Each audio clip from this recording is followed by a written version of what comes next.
सो आज से लगभग 150 दिन पहले मैंने इस वास को सेट करा था मेरे 2 चेरी श्रिम्प्स के लिए, ताकि वो अपने जीवन को व्यतीत कर पाए और जो भी नेसेसरी चीजें हैं जैसे रिप्रोडक्शन और नेचर के बैलेंस को बनाए रखने का काम वो सारे कर पाए। लेकिन सब कुछ हमारे हिसाब से नहीं चलता है। सो अगर आप लोगों को ये जानना है तो हमें जाना पड़ेगा उस पहले दिन पे जब मैंने इस टैंक को बनाने का सोचा था।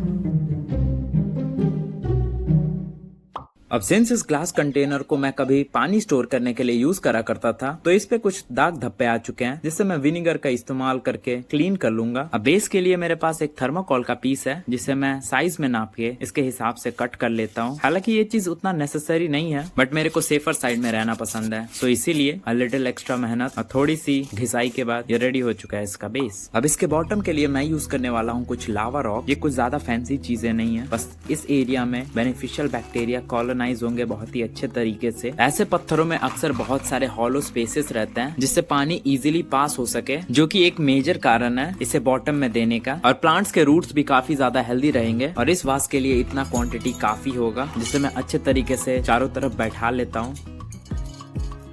अब इसके ऊपर जाएगा न्यूट्रिएंट्स रिच एक्वा सॉइल, जिससे मेरे को एटलीस्ट 2 इंच का हाइट बनाना है, ताकि सारे प्लांट्स के रूट डीप इनफ जा पाए। अब प्लांट्स को किसी भी तरीके के अलग से न्यूट्रिएंट्स मैं प्रोवाइड नहीं करने वाला हूँ, ना ही रूट टैप्स और ना ही लिक्विड। सो यही है जो है। अब बात रहा प्लांट का, तो वो मेरे को मिलेगा इस टैंक में। यह पर्ल वीड। तो यहाँ से मैं कुछ पार्ट काट लूंगा इसका। इसे मैं एक ह्यूमिड क्लाइमेट में ग्रो करा रहा था, ऐसे ही टैंक्स में डालने के लिए। अगर इस प्लांट को प्रॉपर केयर और न्यूट्रिएंट्स मिले तो बहुत जल्दी बहुत ज्यादा रैपिडली बढ़ता है, इसीलिए मैंने इसको चूज किया इस वास में यूज करने के लिए। अब सब चीजों को सेटल डाउन करने के लिए और थोड़ा सा एक्सेसिव न्यूट्रिएंट्स जो वाटर कॉलम में आएगा, साथ ही साथ जो एयर बबल ट्रैप्ड है एक्वा सॉइल के अंदर, वो सारी चीजें निकालने के लिए इस टैंक को हम एक बार पूरा फिल करेंगे। साथ ही साथ जो भी थोड़े बहुत एडजस्टमेंट करने होंगे वो भी लगे हाथों कर दिए जाएंगे।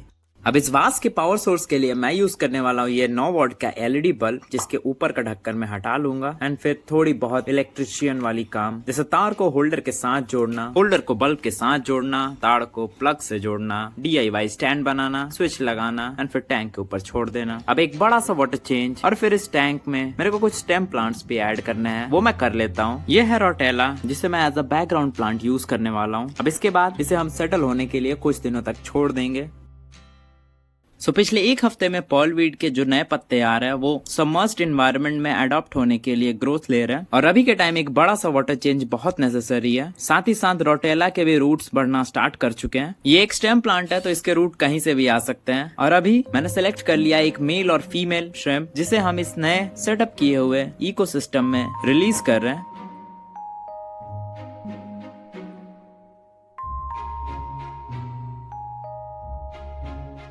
यहाँ पे श्रिम्प्स को रिलीज किए हुए लगभग 2 हफ्ते बीत चुके हैं, और फीमेल के नीचे मेरे को ऑलरेडी बहुत सारे अंडे दिख रहे हैं, और अब बस इनका हैच होने का इंतजार है। और ये श्रिम्प्स मोल्डिंग भी कर रहा है, जो कि साइन है इनके गुड हेल्थ का।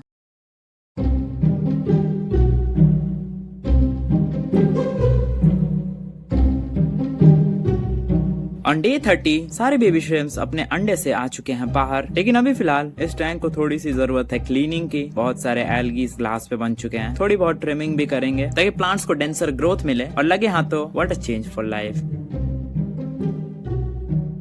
अब इस समय मैं इजीली देख पा रहा था सारे श्रिम्प्स बाहर आके घूम रहे हैं, बोथ मेल एंड फीमेल, सारे उनके बच्चे जो एक्वा सॉइल में भी ढुक के फंस जा रहे हैं। और अभी इन प्लांट्स की कंडीशन देख के लग रहा कि ये लाइट एस्केप के लिए ज्यादा ब्राइट हो जा रहा, एज सारे पत्ते ग्रीन के साथ साथ हल्का ब्राउनिश उन पे लेयर आते जा रहा। साथ में मेरे को बहुत सारे एल्गी वाले प्रॉब्लम्स भी देखने को मिल रहे हैं, बट एटलीस्ट प्लांट्स की ग्रोथ डेंस हो रही है, और साथ में वो पर्लिंग कर रहे हैं। ये छोटे छोटे ऑक्सीजन के बुलबुले देख रहे हो, इन्हें ही बोलते हैं। और एक्स्ट्रा लाइट को कट करने के लिए टॉप पे मैं डकवीड फ्लोटर्स ऐड कर रहा हूँ।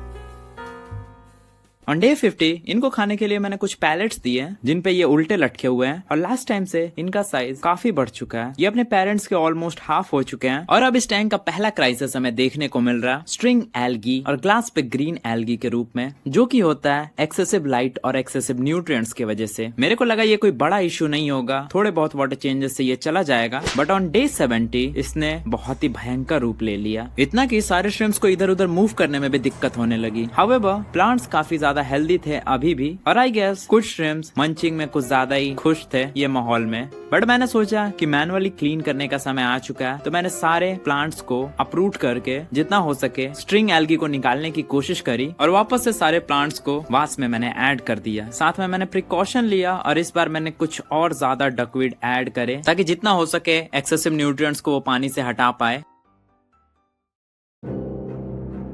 ऑन डे 100 मेरे को ये स्ट्रिंग एल्गी वाला प्रॉब्लम फिर से देखने को मिला, और वो भी भयंकर तरीके से। मेरे पास और कोई चारा ना होते हुए मैंने सारे स्ट्रिंग एल्गी को हाथ से पकड़ के मैनुअली निकाल दिया, बिकॉज ये प्लांट्स और श्रिम्प्स दोनों को सफोकेट कर सकता था। और आज के ही दिन हमने पापा श्रिम्प को खो दिया, रेस्ट इन पीस पड़ी।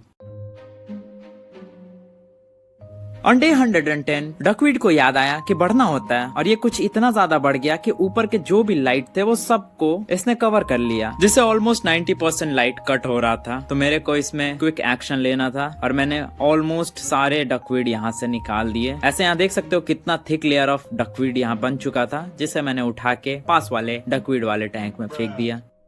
इसके अंदर मैंने कुछ इंडियन आमंड लीफ के पीसेस डाले थे, जिसे मैं यहाँ पे रिमूव कर रहा हूँ। और यकीन मानो इस टैंक को क्लीन करना बिल्कुल भी आसान काम नहीं है, खास करके तब जब आपके पास सही टूल ना हो। इसीलिए मैं यहाँ पे टूथब्रश का यूज कर रहा हूँ। प्लाक के जगह एल्गी रिमूव नहीं कर सकता क्या ये? उसके बाद मैंने 90% वाटर चेंज करा ताकि अधिकतर गंदगी निकल जाए। और अभी मैंने डिसाइड करा कि इसमें कुछ नए प्लांट्स ऐड करे, जैसे की ये डॉफ सेगिटेरिया, क्योंकि रोटेला इस टैंक से पूरी तरीके से एक्सटेंड हो चुका है। तो एक नया प्लांट ट्राई करने में क्या हर्ज है। अब इसके अलावा एक मनी प्लांट भी ऐड करने का मैंने सोचा है, ताकि इसके रूट सिस्टम इसमें बढ़े और जो भी एक्सेसिव न्यूट्रिएंट्स है उसको भी ये रिमूव करने में थोड़ा हेल्प करे। और पर्लवीड का कंडीशन लो लाइट की वजह से सिंगल स्टेम की तरह वो बढ़ रहा था, तो फिर मैंने सोचा डकवीड को इस बार इंट्रोड्यूस नहीं करते हैं। देन फिर ये हुआ। इस बार हमला ग्लास पे हुआ है, पूरे साइड ग्रीन एल्गी चिपक चुका है, जिससे मैंने ब्रश से रगड़ के ग्रीन वाटर बना दिया। देख सकते हो टोटली ग्रीन। और पानी को क्लियर देखने के लिए एक बड़ा सा वाटर चेंज। और इधर पे अब मनी प्लांट्स के रूट सिस्टम भी बढ़ने स्टार्ट हो चुके हैं। ऊपर में डकवीड फैल रहा और नीचे में आप डिफरेंस भी नहीं बता पाओगे कि पेरेंट्स कौन है और बच्चे कौन है।